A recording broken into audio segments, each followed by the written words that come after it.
هنا وقع في قلب ميمونة إرادة الزواج بالنبي صلى الله عليه وسلم እንግዲህ አሁን ነቢያችንን ስታይ ጓጓች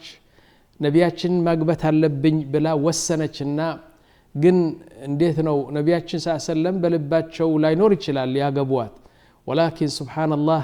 ሄደችና ምን አለች وهبت نفسها يا رسول الله نفسين ሰጥቻለሁ እና አግባኝ አለቻቸው ማለት ነው وميمونة መጀመሪያ هي طلقت من زوج የተፈታች መሆኗን ማወቅ አለብን ምክንያቱም በሙሉ የነቢያችን ሚስቶች አንድ ጊዜ ሁለት ጊዜ የተፈቱ ናቸው ትላልቅ ናቸው በእድሜያቸው ይህች መይሙና ደግሞ አግብታ የተፈታች ነች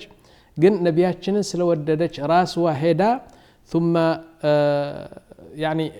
እንዲያውም ሁለት ጊዜ ነው ያገባት ይህች ሴት አገባችና ፈታት እንደገና ሌላ አገባችና ባልዋ ሞተ ተመልከቱ ሁለት ሰው ከሁለት ሰው የወጣች ሴት ነች አሁን ነቢያችን ሰለላሁ ዐለይሂ ወሰለም መጣችና راسين نفسين ستجهله عليك وأخيرا هي بنفسها وهبت نفسها للنبي صلى الله عليه وسلم حتى نزل بشأنها القرآن انتي راسوا لنت نفسها تسألك إنها يه لنبياتشن حلال نو سبحان الله العظيم متى نفسين ستجهله ستل اسكهون درس حلال النبرم ይህች ሴት ነፍሷ ስትሰጥ ለነቢያችን ሰለላሁ ዐለይሂ ወሰለም ሰው ተገረመት እንዴት እንደዚህ ታደርጋለች ነቢያችንስ ሊቀበሏት ነው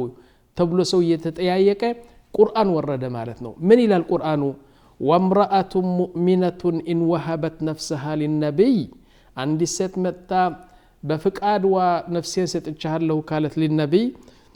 ኢን አራደ النبي ان يستنكحها ነብዩ ደግሞ ነቢያችን ደግሞ ሊያገባት ከፈለገ ስሜት ካላቸው በስዋ خالصة لك من دون المؤمنين ላንተ حلال ብያለሁ አለ አላህ Subhanahu Wa Ta'ala